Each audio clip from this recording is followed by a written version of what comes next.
My husband's family didn't know I understood Italian.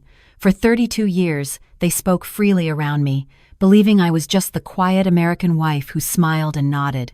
Then at my daughter's wedding rehearsal dinner, I overheard a conversation between my husband and his sister that made 32 years of marriage suddenly make perfect sense. What I did next shocked everyone, including myself. Welcome to Twisted RPT Stories. Before we begin, drop a comment and let us know where you're watching from. We love hearing from our community around the world. Now get comfortable, because this is a story about patience, secrets, and the power of understanding more than people think you do. I met my husband in the spring of 1990. I was 26 years old, working as a physical therapist at a rehabilitation center in Boston. His name was Marco Benedetti, and he had come in for treatment after a skiing accident left him with a torn ACL. He was handsome in that classic Italian way, dark hair, expressive eyes, and a smile that could light up a room. More than that, he was charming. He made me laugh during our sessions, brought me coffee from the cafe downstairs, and asked thoughtful questions about my life. By the time his treatment ended 3 months later, we were dating. His family owned a successful chain of Italian restaurants throughout New England. Marco managed 3 of them, and he was good at it. He was ambitious, hard-working, and seemed devoted to his family in a way I found admirable. My own family was small, just my mother and me after my father passed when I was 19. The warmth and closeness of the Benedetti clan felt like something I had been missing my entire life. We married in the fall of 1991. I was 27, he was 32. The wedding was a massive Italian affair with 200 guests, most of whom I had never met. His mother, Francesca, had organized everything. The church, the reception hall, the menu, the flowers, the music. I was consulted on almost nothing, but I told myself it was fine. They knew how these things should be done. They were being generous, taking the burden off me. The first warning sign came during the reception. I was standing near the dessert table when Marco's mother and his older sister, Giuliana, had a conversation in rapid Italian. They kept glancing at my dress, which I had chosen myself, a simple but elegant A-line gown. Not the traditional princess ball gown Francesca had suggested. The only word I caught was Americana, said with a certain tone that didn't sound complimentary. When I asked Marco later what they had been saying, he kissed my forehead and said they were just commenting on how beautiful I looked. The tightness around his eyes told me otherwise. After the wedding, I moved into Marco's townhouse in the North End, Boston's Italian neighborhood. Within weeks, I understood that this wasn't just where we lived. It was Benedetti territory. His mother had a key and used it freely.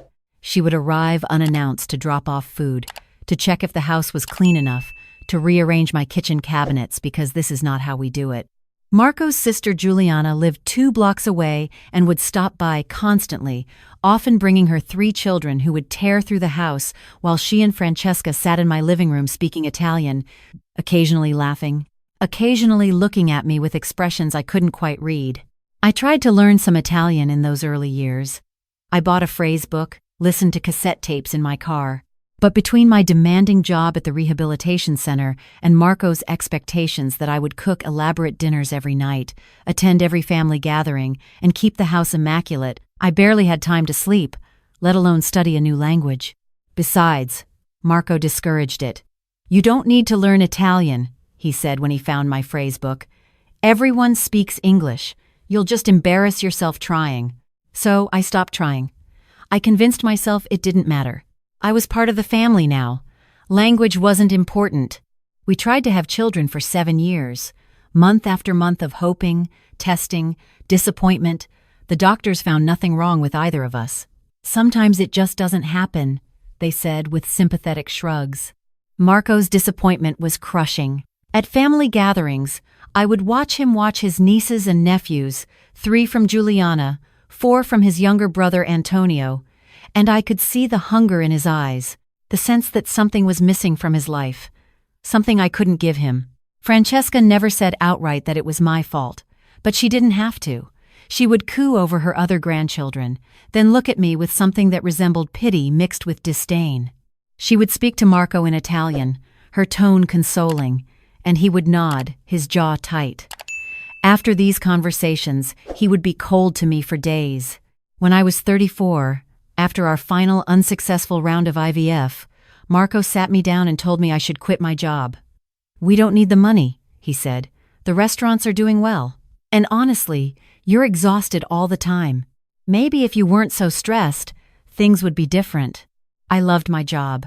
I loved helping people regain their mobility, their independence. My patients knew me by name. My colleagues were my friends.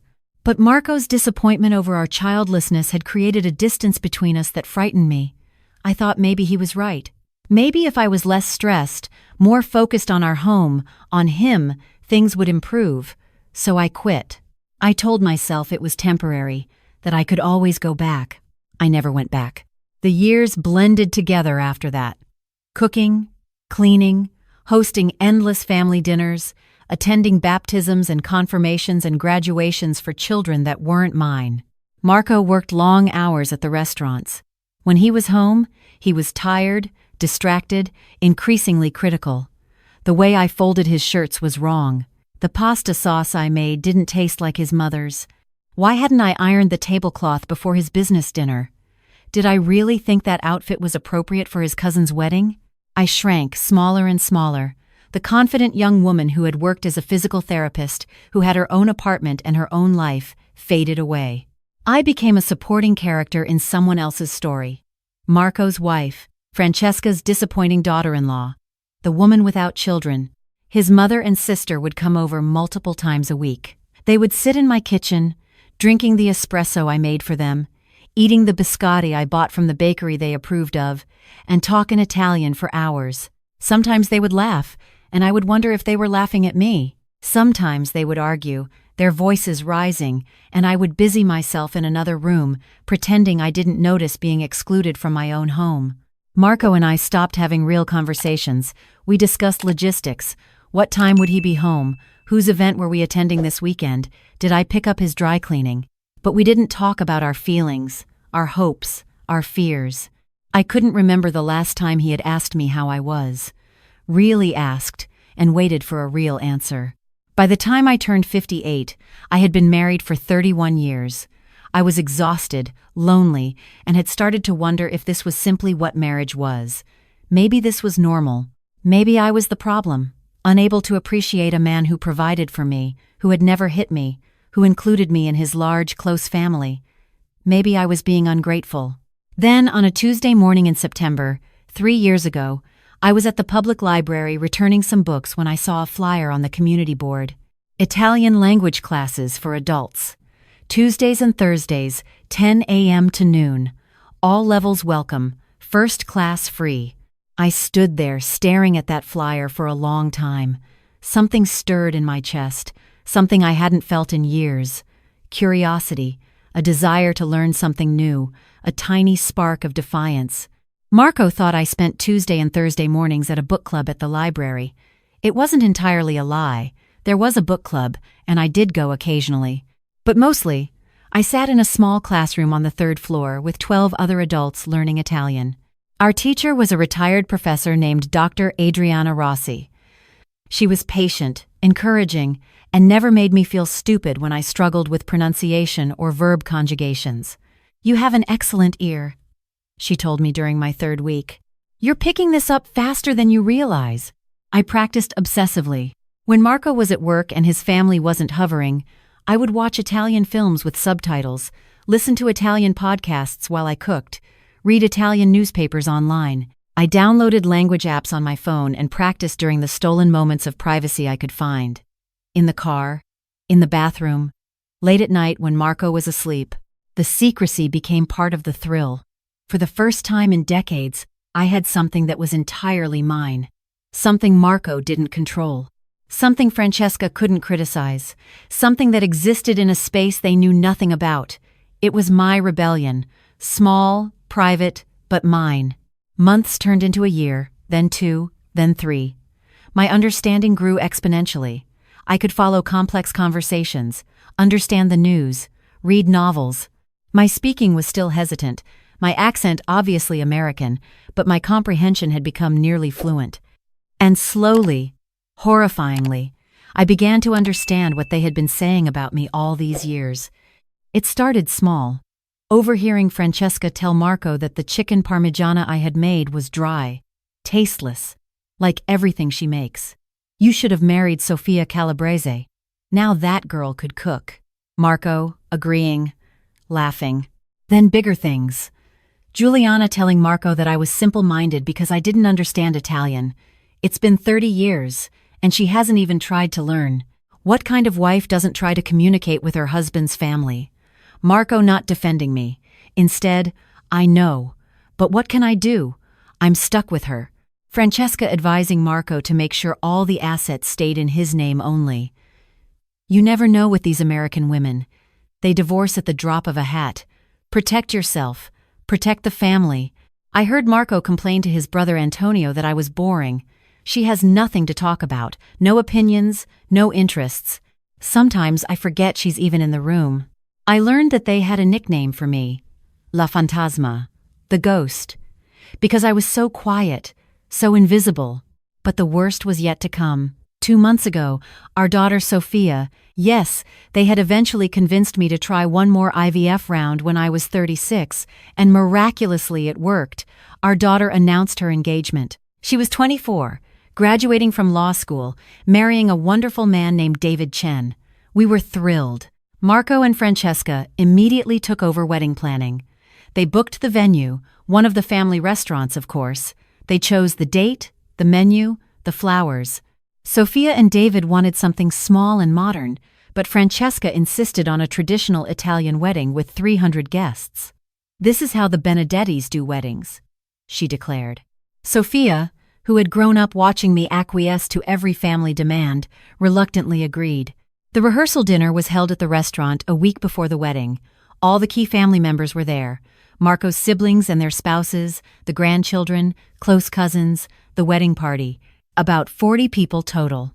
I had helped coordinate everything, of course. The seating chart, the menu selections, the timeline. But I wasn't included in the toasts.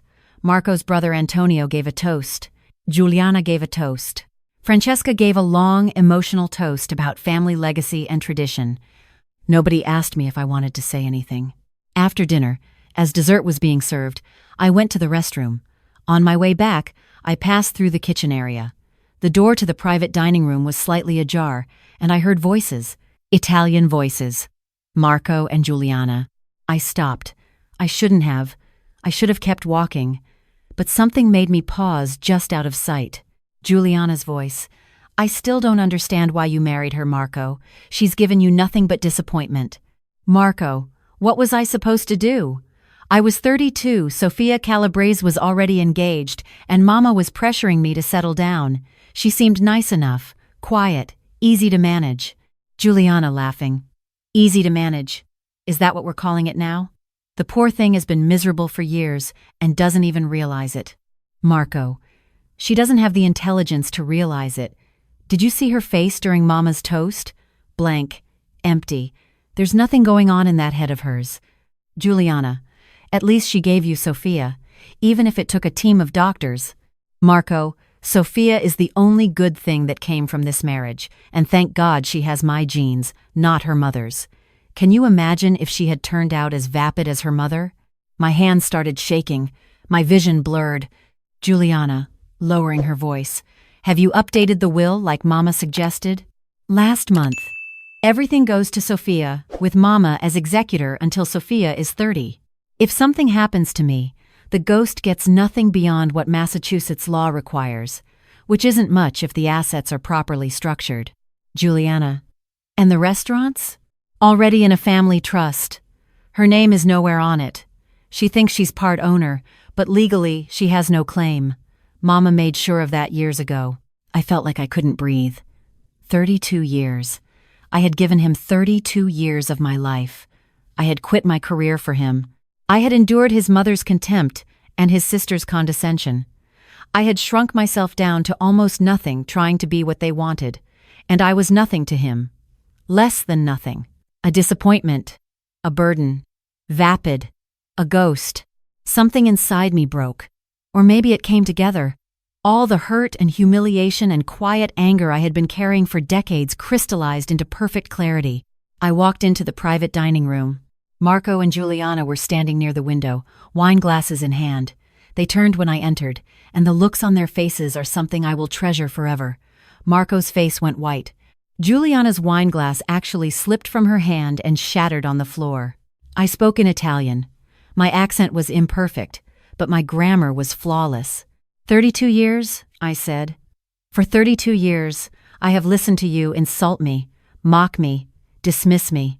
I understood every word, every joke at my expense, every cruel comment you thought I was too stupid to comprehend. Marco stammered, You speak Italian? I've been fluent for 3 years. I continued in Italian. I heard everything you just said. About managing me. About my intelligence. About the will. About the trust. Juliana recovered first. Marco, she's bluffing. She probably just learned a few phrases. I switched to English, my voice cold and clear. Would you like me to repeat your entire conversation? Word for word? Or should we discuss the time last Christmas when Francesca told Marco I was troppo grassa, too fat? Or when you, Juliana, told your mother I dressed like una donna senza gusto? A woman without taste? Shall I continue? The blood drained from Juliana's face. People had started to notice something was happening. The conversation in the main dining room grew quieter. Heads turned toward us. I raised my voice so everyone could hear. For 32 years, this family has spoken about me in Italian, thinking I couldn't understand. They've called me stupid, boring, fat, tasteless. Tonight, I heard my husband tell his sister that I'm vapid and that he's ensuring I get nothing when he dies. Gasps rippled through the room. Sophia, my daughter, stood up from her table, her face stricken.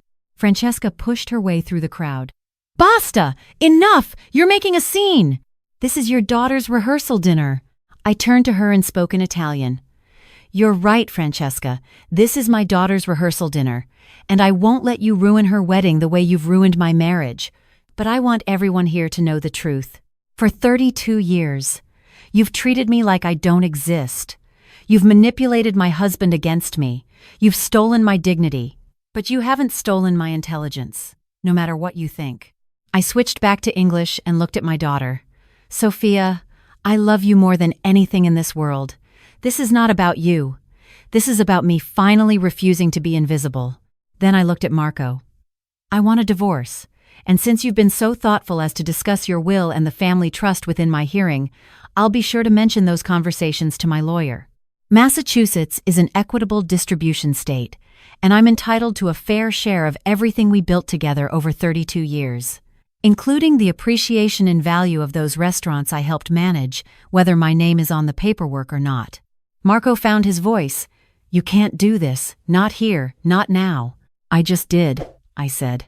I walked out of that restaurant with nothing but my purse. Sophia followed me into the parking lot, tears streaming down her face. Mom, I'm so sorry. I didn't know. I never knew. I hugged her tight. It's not your fault, sweetheart. None of this is your fault. I stayed because I thought it was the right thing to do. But I'm done now. Where will you go? I'll figure it out. But right now, I need to be anywhere but here. She gave me her car keys. Take my car. David and I can get a ride. Call me tomorrow, okay? Promise? I promised. I drove to a hotel that night. The next morning, I called a divorce attorney named Rebecca Goldstein, who came highly recommended. She listened to my story, made notes, and smiled grimly when I told her about the overheard conversation regarding the will and the trust. They made a mistake, she said. A big one. In Massachusetts, the court takes a very dim view of spouses who try to hide assets or structure things to cut the other spouse out. And the fact that he's been doing this for years, while you contributed to the household and to the business success, we're going to have a field day with this. The divorce took 14 months. Marco fought it every step of the way. Francesca hired her own lawyer to try to protect the family trust, but Rebecca was relentless. She deposed Marco, Juliana, and Francesca. She subpoenaed financial records going back 20 years. She discovered that I had indeed contributed significantly to the restaurant's success in the early years, hosting events, managing suppliers, doing bookkeeping, all unpaid labor that had helped the business grow.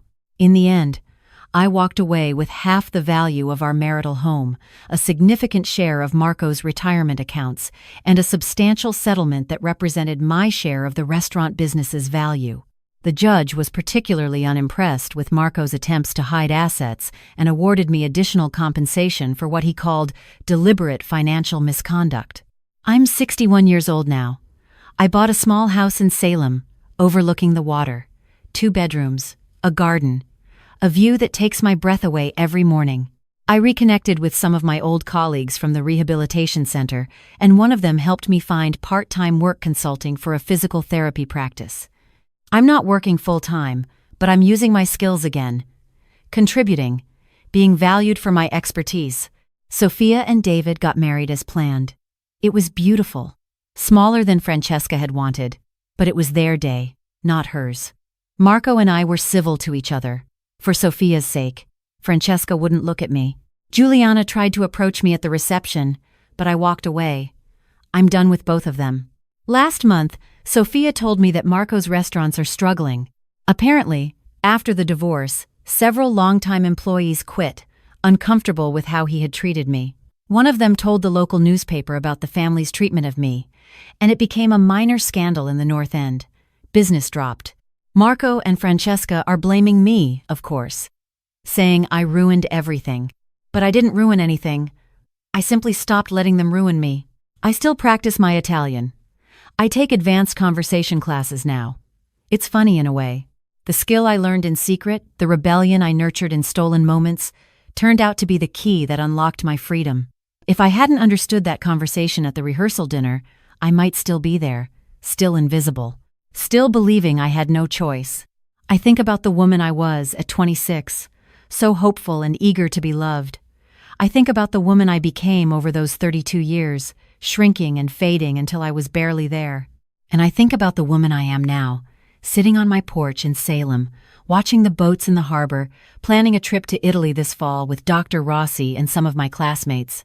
I learned more than a language in those classes at the library. I learned that it's never too late to reclaim yourself. I learned that being underestimated can be a gift if you're patient enough to use it. I learned that the cage I thought was locked had a door I could open whenever I chose. My advice to anyone listening who finds themselves diminished, dismissed, made invisible in their own life: start somewhere, take a class, open a secret bank account, talk to a lawyer, find one piece of yourself that belongs only to you and protect it fiercely. Because that tiny spark of independence might one day become the fire that lights your way to freedom. I never thought at 58 years old that I would have the courage to start over. I thought it was too late. I thought I was too old, too dependent, too worn down. I was wrong. And if you're out there right now feeling invisible, feeling trapped, feeling like there's no way out, I want you to know something. There is always a way out. You just have to be willing to walk through the door. Even if your hands are shaking, even if you're terrified, even if everyone tells you you're making a mistake, walk through it anyway. That's my story. If it meant something to you, please like this video and share it with someone who might need to hear it. Subscribe to Twisted RPT Stories for more true stories from ordinary people facing extraordinary circumstances. And remember, you are never too old to become who you were always meant to be.